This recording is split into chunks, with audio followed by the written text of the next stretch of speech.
cristiana por propósito creciendo, negocios y liderazgo, siempre ayudando a los demás a encontrar su llamado. Café con los Carlos, lo mejor del sabor, caminando juntos hacia nuestro creador. Fe y propósito en cada episodio. Café con los Carlos. Mi hermano, nuevamente. Qué bueno estar nuevamente juntos. ¿Cómo estás, Carlos? Mi hermano, no sé tú, pero yo tuve que switchar hoy de café a algo un poquito más refrescante porque el calorcito ya está empezando. Acá en Orlando hoy subió a 95 grados en alguna parte de la ciudad. Eso es más de 30 grados centígrados. La gente, bueno, todas las casas con aire acondicionado, los que tienen. No, sí, así que gracias a Dios porque cayó un poquito de agua la semana pasada para que apagar un poquito y que se llenara la represa, pero ya empezó el fuego. Así es, así es. Y todavía estamos en primavera. Imagínate el veranito que nos espera. Mi hermano, entonces, terminamos una serie Ujú. donde estábamos hablando de diferentes cositas porque estamos mucho en la prisa, moviéndonos mucho. Y uno de los detalles era que estaban buscando de cómo buscar realmente a Dios, de qué estar haciendo, porque a veces nos enfocamos la prisa, no nos damos cuenta, se nos va el tiempo. Pero entonces, ¿habrá algo en la palabra? Ujú. ¿Habrá algo que nos podamos sentar? Y pues a lo mejor en 30 minutos no nos da, pero que podamos comenzar de que Dios tiene algún plan para nosotros, de dónde podemos sentarnos para poder darnos cuenta realmente cuál es ese plan que Dios tiene para nosotros. Sí, sí, yo creo que en vez de 30 minutos, con 3.000 o 30.000 minutos podemos... definitivamente el Dios grande, poderoso, soberano, eterno, tiene un plan para nuestra vida. Y de entrada nomás, no tengo la menor duda que podemos afirmar en base a todas las pruebas que hay en las Escrituras que el plan que Dios tiene para nuestra vida es un plan bueno. Pero hay un libro en particular y hay un capítulo en particular que no solamente afirma esto, sino que también nos da cuál es ese plan para que nos vaya bien. Así que empiezo respondiéndote, sí, hay un plan de parte de Dios, es un plan para que nos vaya bien. Pero la pregunta que tengo para ti es, ¿sabías que hay un libro de la Biblia que se llama precisamente así, Segunda Ley? Espérate. Déjame ver. Génesis, Mateo, Daniel, Apocalipsis.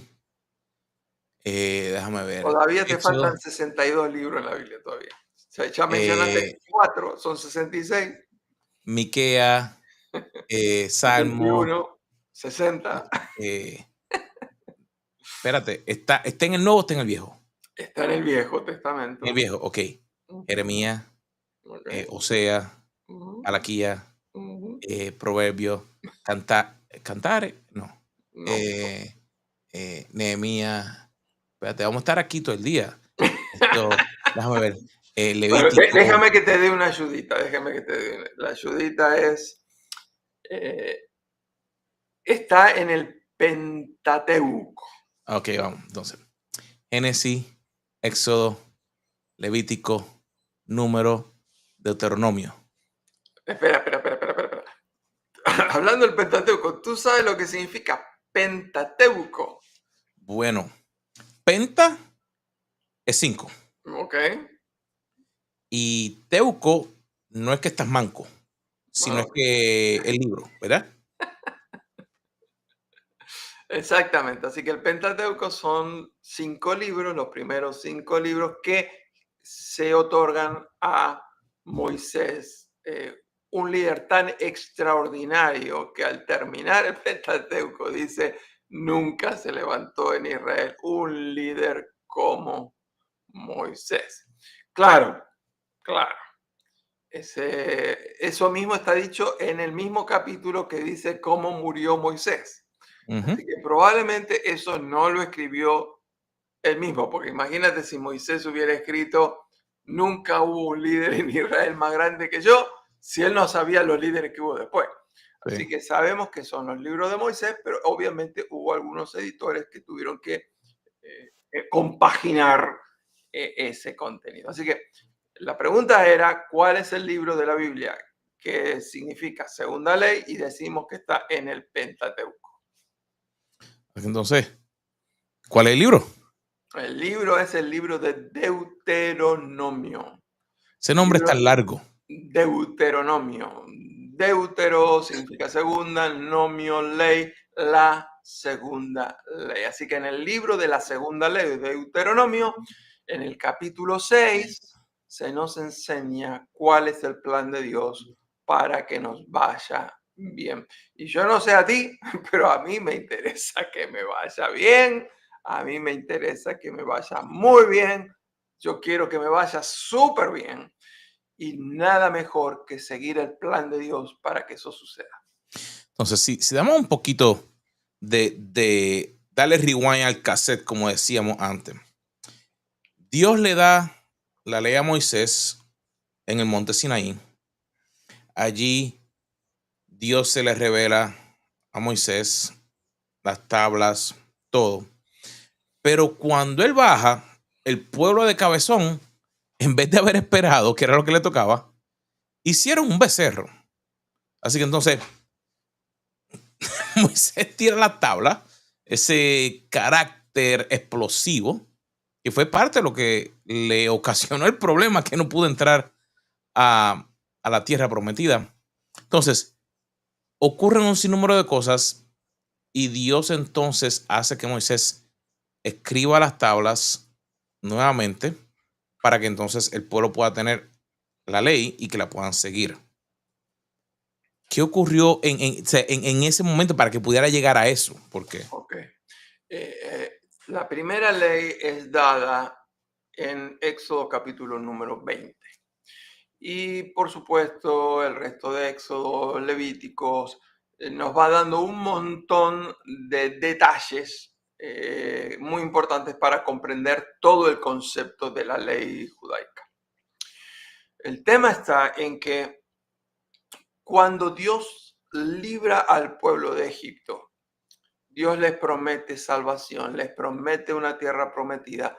Y los estudiosos dicen que el pueblo podría haber llegado desde Egipto a la tierra prometida en aproximadamente 40 días. Si hubiera sido muy lentos, 4 meses, imagínate.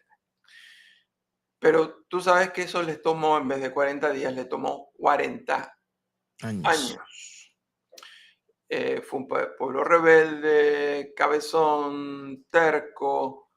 La cuestión es que llegó un momento que Dios se cansó del pueblo y él decretó que esa generación que había salido de Egipto no iba a entrar a poseer la tierra prometida. Así que la primera ley, la de Éxodo 20, fue dada a esa generación que finalmente no entró. Así que ahora en Deuteronomio 6 nos encontramos con Moisés. Con un Moisés que sabe que él tampoco va a entrar a la tierra prometida. Eso habrá sido durísimo para él. Él sabe que le quedan los días contados. Estas son las últimas oportunidades que él tiene para instruir a las nuevas generaciones, la generación que va a conquistar no solamente Jericó, sino toda la tierra prometida. Así que cuando uno lee Deuteronomio, uno encuentra por momentos que él está apasionado, por momentos que les estaba con unas ganas de matarlos a ellos, ahorrarlos de acá del cogote, porque por culpa de ellos en parte y por culpa de él en otra parte no va a entrar a esa tierra prometida. Así que, pero tenemos que recordarnos que cuando una persona va a morir, esas últimas palabras, esa persona está comunicando las cosas más importantes que tiene. El libro de Deuteronomio consiste básicamente en 3 largos sermones. Y en medio de esos 34 capítulos está el capítulo 6, que es un capítulo espectacular. Así que hoy vamos a trabajar un poquitito cuál es el plan de Dios para nuestra vida, para que nos vaya bien a partir de las enseñanzas del capítulo 6 de Deuteronomio. Así que entonces, si la idea es que nos vaya bien, Ujú. Dios tiene un propósito. Estamos hablando que desde el principio es todo lo que yo quiera, porque es porque me vaya bien a mí. ¿O es algo diferente? Es bastante diferente. El problema es que como Dios quiere que nos vaya bien, entonces no necesariamente significa que nos va a dar todo lo que queremos. Esto es como la típica relación de padres con sus hijos. Los padres quieren que a sus hijos les vaya bien, pero los niños normalmente no saben lo que es bueno para ellos y muchas veces las cosas que ellos quieren hacer les va a perjudicar. Yo no sé si tuviste esos taponcitos que se colocan de plástico en los tomas corrientes de las casas. Que los niños quieran tocar y poner y jugar con la electricidad, eso es típico de un niño.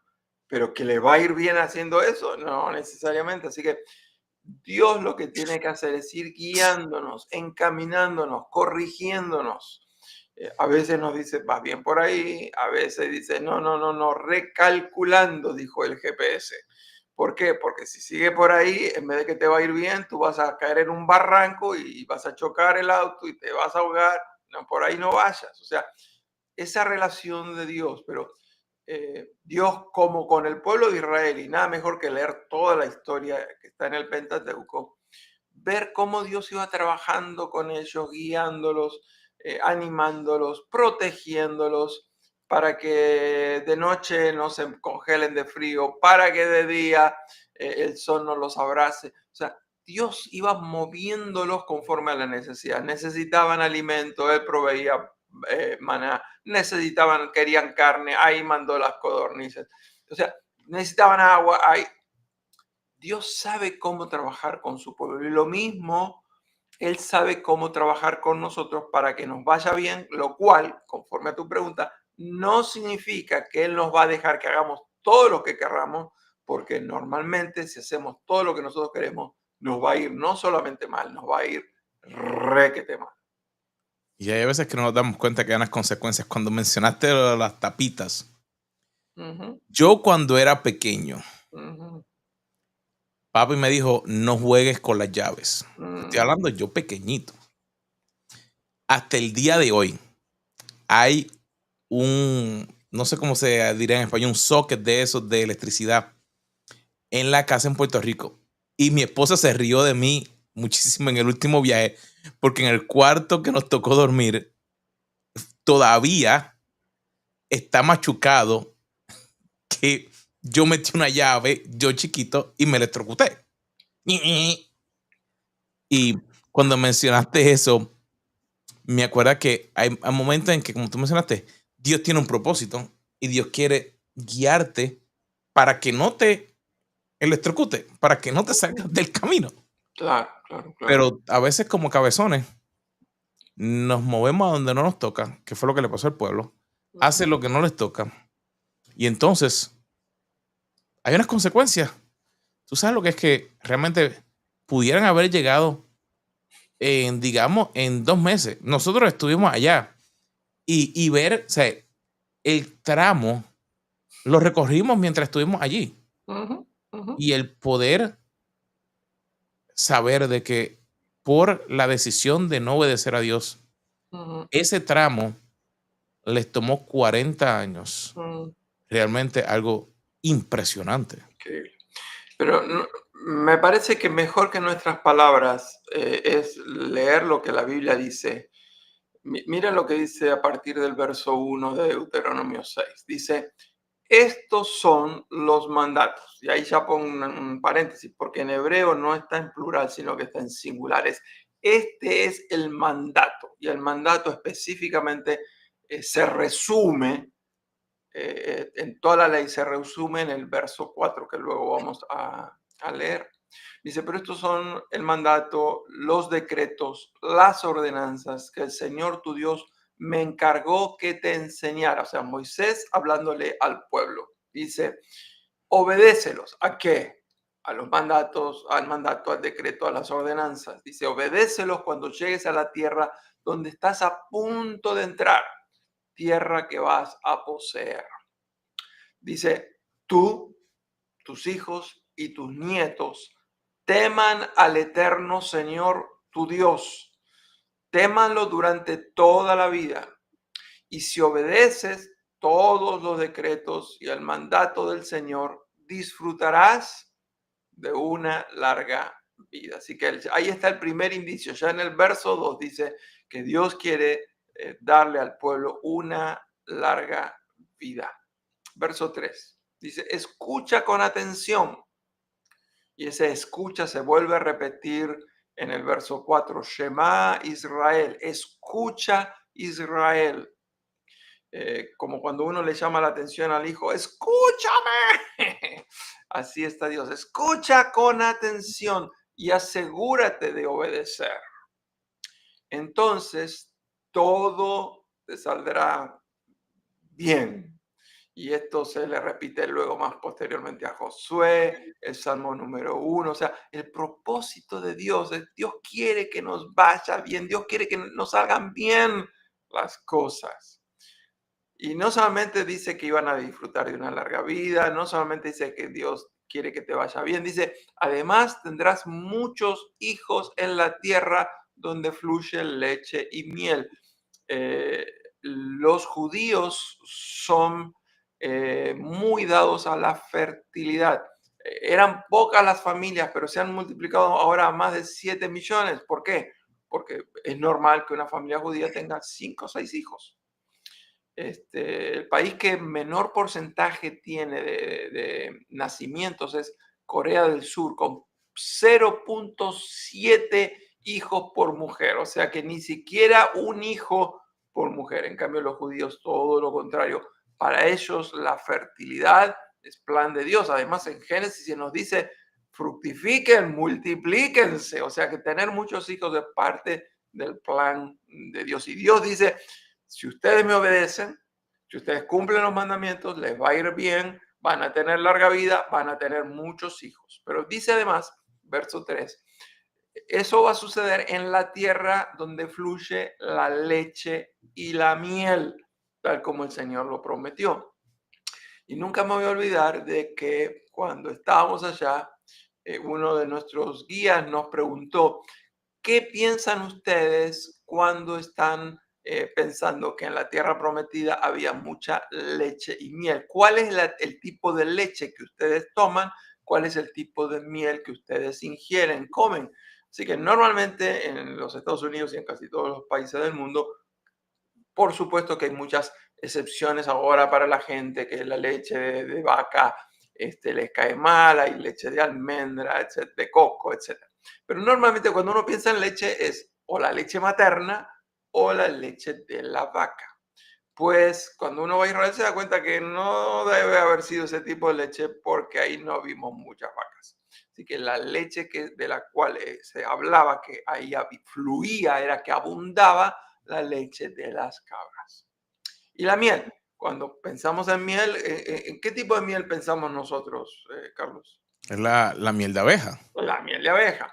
Pues en Israel tampoco es la Ujú. miel de abeja.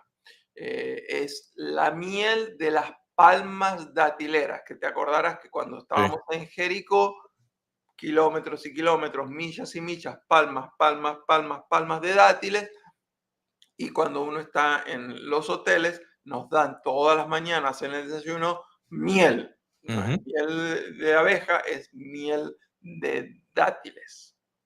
Ahora, me adelanto porque hay mucho más para decir, pero voy al verso 22 y dice el verso 22. El Señor hizo señales milagrosas y maravillosas ante nuestros ojos. El Señor había hecho que se abra el mar, proveyó el agua, el maná, había algunos enemigos que habían sido derrotados, la serpiente de salvación cuando la gente se había envenenado, etcétera, un montón de milagros y maravillas. Dice, y envió castigos terribles contra Egipto. Eso se refiere obviamente a las plagas que Dios había enviado contra el faraón, contra todo su pueblo. Verso 23 dice, nos sacó de Egipto para entregarnos esta tierra que había jurado darles a nuestros antepasados. Entonces, dice el 24, el Señor nuestro Dios nos ordenó, y de nuevo se repite lo que se había ordenado en el verso 1, obedecer todos estos decretos, temerlo a Él, para que siguiera bendiciéndonos. ¿Cómo era eso de que Dios quería seguir bendiciendo al pueblo? Dice, Dios quiere que te vaya bien todos los días y quiere preservar tu vida tal como lo había hecho hasta hoy. Así que el resumen, si pudiéramos, hubiera sido fantástico leer todo el capítulo 6, pero el resumen es, Dios quiere que te vaya bien, pueblo de Israel. Y obviamente a través de Cristo sabemos que esa bendición continúa para con nosotros porque Cristo viene a darnos vida en abundancia. El problema que yo veo es que generalmente cuando la gente piensa en que nos va a ir bien, están pensando nos va a ir bien económicamente, nos va a ir bien de salud, nos va a ir bien en todo lo que emprendamos. Y hay parte de esa bendición, yo no tengo nada en contra de eso, pero lo bueno de eso de que nos va a ir bien es que el concepto de que Dios tiene que nos vaya bien es mucho más grande, es mucho más que economía, es mucho más que tener muchos hijos, es el bien integral, de que estemos bien emocionalmente, estemos bien espiritualmente, estemos bien físicamente, estemos bien en nuestras relaciones. Y Dios tiene recursos y sabiduría que nos da en la palabra para que nos vaya bien en todos los aspectos de la vida. Y eso no significa que nos va a dejar hacer todo lo que nosotros queremos, porque eso sería exactamente lo opuesto a que nos vaya bien. Mi hermano, cuando leemos eso, realmente entonces nos podemos dar cuenta que para que todo eso ocurra, el pueblo se perdió un detalle. Y a veces en el día de hoy nos olvidamos y nos perdemos ese detalle también. Y yo diría que entonces es que para que nos pueda ir bien, Dios tiene un plan, pero si nosotros no hacemos una prioridad, Ujú. si nosotros no vamos y lo ponemos a Él primero, entonces, como dice para buscar primeramente el reino de Dios y su justicia. O sea, tiene que haber una prioridad de poner a Dios primero antes de todo lo demás, que yo creo que eso fue lo que le pasó al pueblo. No se dio cuenta de que estaban pensando en que lo que tenían antes y no dándose cuenta de lo que Dios había hecho, o sea, todo lo que Él hizo para librarlos, y perdieron ese enfoque, perdieron ese norte. Y yo diría que en estos días también hay momentos en que nos ocurre eso, de que perdemos el norte. Y al perder el norte, nuestra prioridad, en vez de ser Dios, es el trabajo, el dinero, las otras cosas que quiero yo poder alcanzar. Y al enfocarme de esa manera, entonces dejo de escuchar la voz de Dios. Porque ya entonces mi prioridad no es buscar a Dios. Mi prioridad entonces es buscar algo más. Y entonces al yo hacer eso, estoy como que perdido. Sí. Mira lo que dice el verso 4. Que en el 1 decía, este es el mandamiento. Bueno, el mandamiento se resume en el verso 4 que dice, escucha Israel, Shema Israel. El Señor, el Eterno, es nuestro Dios. Él es solamente Él es Dios, es el único Dios. Él es el Señor. Dice, ama al Señor tu Dios. Y ahí nos enseña cómo tenemos que amarlo. Dice, tienes que amarlo con todo el corazón, tienes que amarlo con todo el alma y tienes que amarlo con todas las fuerzas. Este pasaje lo aprenden los judíos desde pequeños, al punto tal que nunca me voy a olvidar que tú y yo, cuando estábamos en el Muro de los Lamentos, se estaba celebrando que había niños de 13 años que estaban cumpliendo años. En ese momento se produce una tremenda celebración, se sacan los rollos de el Pentateuco, la Torá, se traen ahí los rollos. Fue algo extraordinario.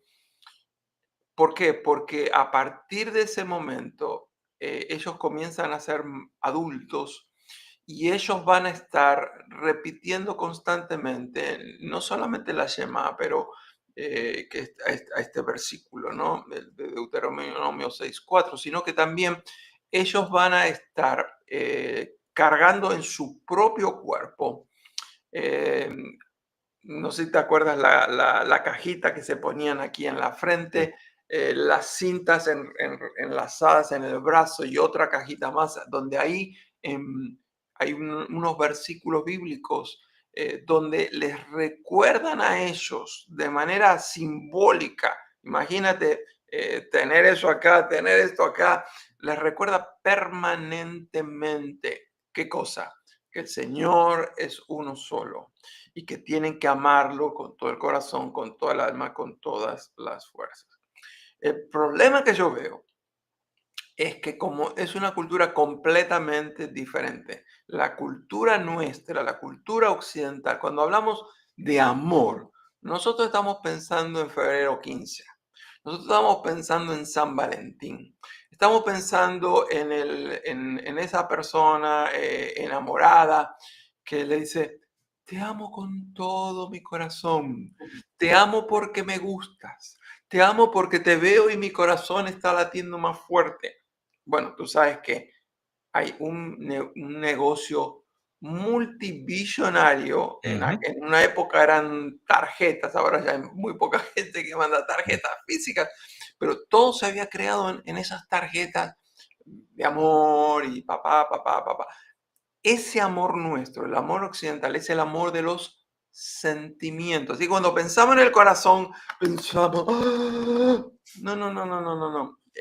Para la cultura del judío, para los hebreos, el corazón es la fuente del pensamiento, del raciocinio y de las decisiones. No, no es emociones, es una decisión lógica. El amor, como consecuencia, se manifiesta en lealtad. Ujú. Esas mismas personas que están enamoradas y dicen, ay, te amo con todo el corazón, a los 3 4 años se lo está diciendo otra persona. Tiene hombres que tienen hijos con 4 mujeres, mujeres que tienen hijos con 4 hombres. O sea, y todos se dijeron, te amo. No, el amor a Dios es más que sentimientos, es cuestión de lealtad. Pero dice la Biblia, no alcanza solamente con amarlo con el raciocinio, con el órgano de las decisiones, dice también con toda el alma. Y si hablar del corazón es difícil, hablar del alma es más Más difícil. difícil. Porque, por ejemplo, seguramente tú habrás visto, o en la televisión, o en algún periódico, o en algún libro, un corazón. ¿No es verdad, Carlos? Sí, ¿Has visto algún corazón? Sí. rojito. Ok. ¿Cuántas veces tuviste un alma? ¿A qué se referirá cuando dice que hay que amarlo a Dios? No solamente con el corazón, sino también con el alma. Cuando habla del alma es una manera de expresar, tienes que amarlo con todo tu ser. Cero. Eso para mí son buenas noticias, porque significa que cada uno de nosotros podemos amarlo a Dios con nuestro ser, con nuestra forma de ser. Eso es una buena noticia para el extrovertido, pero eso es una buena noticia para el introvertido. No importa el temperamento que tú tengas, si eres colérico, si eres sanguíneo, no importa qué temperamento tengas de acuerdo al test de DISC, del cual tú eres un experto en ayudarnos a encontrar esa personalidad nuestra. No importa en cuál de las 9 categorías del eneagrama tú estés, podemos amarlo a Dios con todo nuestro ser. El que ama a Dios de esta manera, con todo el corazón, con todo el ser, lo manifiesta honrando a Dios, respetando a Dios, reverenciando a Dios, sirviendo a Dios. Y por último dice, también tienes que amarlo, y en muchas versiones dice, con todas tus fuerzas. Pero cuando vamos al idioma original, la idea no es solamente las fuerzas, porque cuando hablamos nuestra fuerza, estamos pensando en nuestras fuerzas físicas. Me parece que es una mejor traducción hablar con todo lo que tenemos, con todos nuestros recursos. Es muy interesante entonces hablar de que Dios está esperando que le amemos con todo. De eso no queda la menor duda. Con todo lo que pensamos, con todo lo que sentimos, con todas las decisiones que estamos haciendo, con nuestra lealtad, con todo. Ahora, yo no sé en tu caso, pero te voy a contar el mío. Cuando yo hablé con mi esposa y le dije que la amaba y que nos íbamos a casar y que íbamos a hacer uno, ella incluyó en ese pacto matrimonial mi billetera, los recursos, cualquier recurso que había en el banco. O sea, había que amarla con todo.